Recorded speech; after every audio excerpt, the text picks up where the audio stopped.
ఇంతకు ముందు పైనాపిల్ పంటకు అనువైన నేలలు రకాలను తెలుసుకుందాం. ప్రస్తుతం ఈ పంట తోటను పెంచుకోవటానికి ఎలా నాటుకోవాలో తెలుసుకుందాం. పైనాపిల్ని పెంచుకోవటానికి తగిన పిలకలు ఎంపిక చేసుకోవాలి. నాణ్యమైన అధిక దిగుబడులు దక్కాలంటే సరైన యాజమాన్య పద్ధతులను పాటించాలి. ముఖ్యంగా నీటి యాజమాన్యంలో మెలకువలు అనుసరించాలి. ఆ పద్ధతులేమిటో ఎలా సాగు చేసుకోవాలో పరిశీలిద్దాం.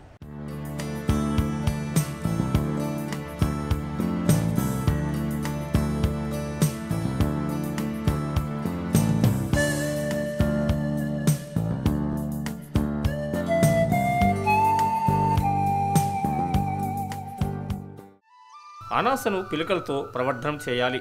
దీన్ని వేరు పిలకలు, కాండం పిలకలు, తల పిలకలతో ప్రవర్ధనం చేసుకోవచ్చు. వేరు పిలకలు, కాండం పిలకలు త్వరగా కాయలు తొడుగుతాయి. అందువల్ల ఈ రెండింటినే ఎక్కువగా ఉపయోగిస్తారు. వేరు పిలకలు నాటిన 14 నుంచి 18 నెలలకు కాయలు కోతకు వస్తాయి. అదే కాండం పిలకలతో ప్రవర్ధనం చేసినట్లయితే 20 నుంచి 22 నెలలకు కోతలు చేపట్టాలి. ఇక తల పిలకలు నాటినట్లయితే నాటిన 24 నెలలకు కాయలు కోసుకోవడానికి తయారుగా ఉంటాయి. అయితే మనం నాటడానికి ఎంపిక చేసిన పిలకలు 4 నుంచి 6 నెలల వయసు కలిగి ఉండాలి.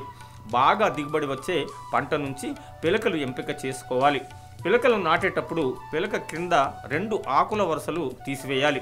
నాటడానికి ముందు పిలకలను తలక్రిందులుగా 1 లేదా 2 రోజులు ఎండబెట్టాలి.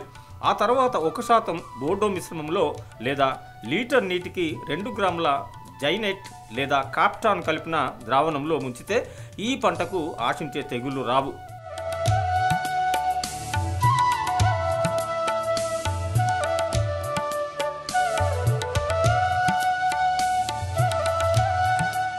నాటడానికి తయారు చేసుకున్న పిలకలను వర్షాకాలంలో జూలై నుంచి ఆగస్టు నెలల్లో 2 వరుసల పద్ధతిలో నాటుకోవాలి. పిలకలు నాటేటప్పుడు వరుసల మధ్య దూరం 60 సెంటీమీటర్లు, మొక్కల మధ్య దూరం 45 సెంటీమీటర్లు ఉండే విధంగా నాటుకోవాలి. మొక్కలను ఎదురెదురుగా కాకుండా ఒకదాని తర్వాత ఒకటి నాటుకోవాలి. రెండింటి 2 వరుసల దూరం 1.5 మీటర్లు ఉండాలి. ఈ పద్ధతిలో నాటుకున్నట్లయితే ఎకరాకు సుమారు 6,000 నుంచి 8,000 పిలకలు అవసరముంటాయి. ఈ పద్ధతిలో నాటుకుంటే మొక్కల రెండింటి మధ్య దూరమే కాకుండా వరుసల మధ్య దూరం కూడా బాగా తగ్గించి నాటుకోవచ్చు.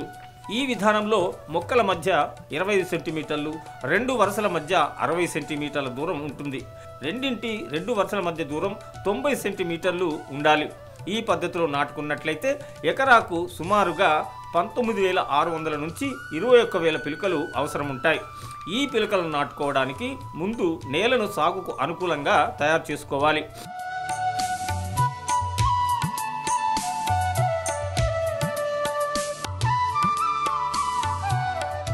అనాసను సాగు చేయాలనుకునే నేలను 2-3 సార్లు బాగా దున్ని మట్టి గడ్డలు లేకుండా పొడిగా తయారు చేసుకోవాలి.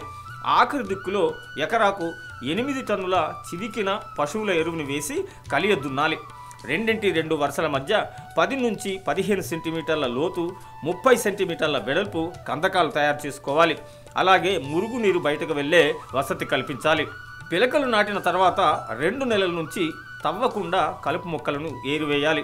వరుసల మధ్య ఎండుటాకులు లేదా గడ్డి కప్పి కలుపు మొక్కలను అరికట్టుకోవచ్చు. ఇక ఎరువుల విషయానికి వస్తే పిలకలు నాటిన తర్వాత మొక్క బాగా నిలదొక్కున్నప్పుడు ఒక్కొక్క మొక్కకు 35 గ్రాముల యూరియా వేయాలి. అలాగే 13 గ్రాముల సూపర్ ఫాస్ఫేట్, 6 నుంచి 8 గ్రాముల మ్యూరేట్ ఆఫ్ పొటాష్ వేసుకోవాలి. ఈ ఎరువులను మొక్కలకు 15 సెంటీమీటర్ల ఎడంగా పాదు చేసి ఆ పాదులో వేసి మట్టి కప్పాలి. ఎకరాకు 8 నుంచి 10 టన్నుల బాగా చివికిన పశువుల ఎరువును వేయాలి. అలాగే 140 కిలోల నత్రజని, 52 కిలోల భాస్వరం, 16 కిలోల పొటాష్నిచ్చే ఎరువులను వేసుకోవాలి. రసాయనిక ఎరువులను 3 సమభాగాలు చేసి దఫాలుగా వేయాలి. మొక్కలు నాటిన తర్వాత 60 రోజులకు ఒక భాగం వేయాలి. ఆ తర్వాత 150 రోజులకు మరో భాగాన్ని వేయాలి. ఇక మిగిలిన 3వ భాగాన్ని 240 రోజులకు వేసుకోవాలి. వర్షాలు పడే సమయంలో ఎరువులు వేసినట్లయితే ఎరువులను మొక్కలు బాగా ఉపయోగించుకుంటాయి. ఒకవేళ వర్షాలు పడకపోతే ఎరువులు వేసిన తర్వాత మొక్కలకు నీరు పెట్టాలి.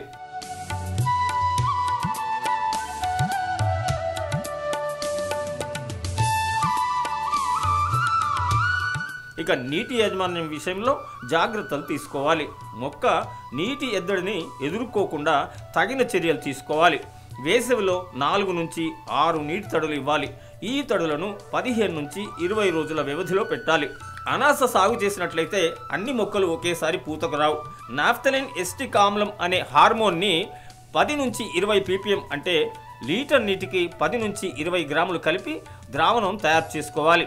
ఈ ద్రావణాన్ని మొక్క నాటిన 12 నుంచి 14 నెలలకు అంటే ఫిబ్రవరి నుంచి ఏప్రిల్ వరకు ఎదిగిన మొక్కలపై పిచికారీ చేయాలి. లేదా ప్రతి మొక్కకు తలలో సుమారు 20 మిల్లీలీటర్ల ద్రావణం పోయాలి. ఇలా చేయడం వల్ల పూత రావడం మొదలవుతుంది. పూత పూసిన 135 నుంచి 165 రోజులకు అంటే జూన్ నుంచి ఆగస్టు వరకు కాయలు కోత కోయడానికి తయారుగా ఉంటాయి. కాయ సైజు పెరగడానికి కాయపై ఏర్పడే పిలకలను ఎప్పటికప్పుడు తొలగించాలి. కాయల్లో మొదటి 1-2 వరుసల కన్నాలు లేత పసుపు రంగుకు మారినప్పుడు పంట కోతకు వచ్చిందని గుర్తించాలి.